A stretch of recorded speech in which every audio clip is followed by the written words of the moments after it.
ನಾವಿವತ್ತು ಒಳ್ಳೆಯ ಒಂದು ವೈಟ್ ಪಲಾವ್ ಮಾಡೋಣ. ಎಲ್ಲರಿಗೂ ನಮಸ್ಕಾರ. ಇವತ್ತಿನ ತಿಂಡಿ ನಮ್ಮ ಮನೆಯಲ್ಲಿ ಹೇಗೆ ಮಾಡಿದ್ದೀನಿ ಅಂತ ನೋಡಿ. ಫಸ್ಟು ಬಾಣಲಿಯಲ್ಲಿ 2 ಈರುಳ್ಳಿ, ಬೆಳ್ಳುಳ್ಳಿ, ಹಸಿಮೆಣಸು ಚೆನ್ನಾಗಿ ಹುರ್ಕೊಳ್ಳಿ. ಆಮೇಲೆ ಕುಕ್ಕರ್ ಇಡೋಣ. ಕುಕ್ಕರಲ್ಲಿ ಎಣ್ಣೆ, ಆಮೇಲೆ ಏಲಕ್ಕಿ, ಆಮೇಲೆ ಚಕ್ಕೆ, ಲವಂಗ, ದಾಲ್ಚಿನ್ನಿ ಎಲೆ, ಆಮೇಲೆ ಸೋಂಪು ಹಾಕ್ಬಿಟ್ಟು ಚೆನ್ನಾಗಿ ಫ್ರೈ ಆದಮೇಲೆ ತರಕಾರಿ ಹಾಕೋಣ. ತರಕಾರಿಯಲ್ಲಿ ಕ್ಯಾರೆಟು, ಬೀನ್ಸು, ಆಲೂಗಡ್ಡೆ ಇದನ್ನು ಸ್ವಲ್ಪ ಹೊತ್ತು ಎಣ್ಣೆಯಲ್ಲಿ ಫ್ರೈ ಮಾಡೋಣ.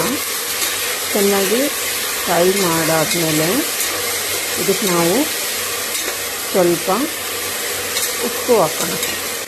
ರುಚಿಗೆ ತಕ್ಕಷ್ಟು ಉಪ್ಪು ನೋಡಿ ಎಷ್ಟು ಕ್ವಾಂಟಿಟಿ ನೀವು ಮಾಡ್ತಾಯಿದ್ದೀರಾ ಪಲಾವ್ ಅದ್ರ ಮೇಲೆ.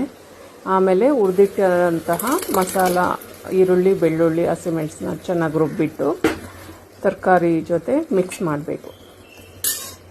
ಚೆನ್ನಾಗಿ ಅವೆರಡನ್ನು ಮಿಕ್ಸ್ ಮಾಡಾದಮೇಲೆ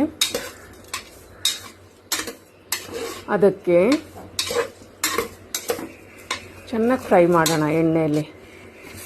ಆಮೇಲೆ ಅಕ್ಕಿ 2 ಸಲ ತೊಳೆದ್ಬಿಟ್ಟು 3 ಸಲ ಚೆನ್ನಾಗಿ ನೀರಲ್ಲಿ ತೊಳ್ಕೊಂಬಿಟ್ಟು ತೊಳೆದಿರೋ ಅಂತಹ ಅಕ್ಕಿನ ಕುಕ್ಕರಿಗೆ ಹಾಕೋಣ. ಈಗ ಎಲ್ಲ ಸೇರಿ ಚೆನ್ನಾಗಿ ಮಿಕ್ಸ್ ಮಾಡೋಣ. ಯಾಕಂದರೆ ಅದರಲ್ಲಿರೋ ಉಪ್ಪು, ಮಸಾಲ ಎಲ್ಲ ಮಿಕ್ಸ್ ಆಗಬೇಕು.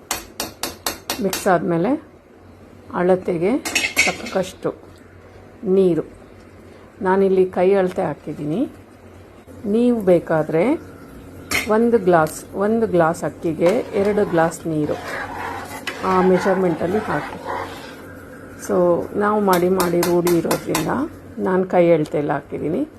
ಆಮೇಲೆ ಟೊಮೊಟೊನ ಇವಾಗ ಹಾಕಿದ್ದೀನಿ. ಆ್ಯಕ್ಚುಲಿ ನಾನು ಮುಂಚೆ ಎಣ್ಣೆಲಿ ಇದು ಮಾಡಬೇಕಾದ್ರೆ ಹಾಕಬೇಕಿತ್ತು, ಬಟ್ ಈಗ ಹಾಕಿದ್ದೀನಿ.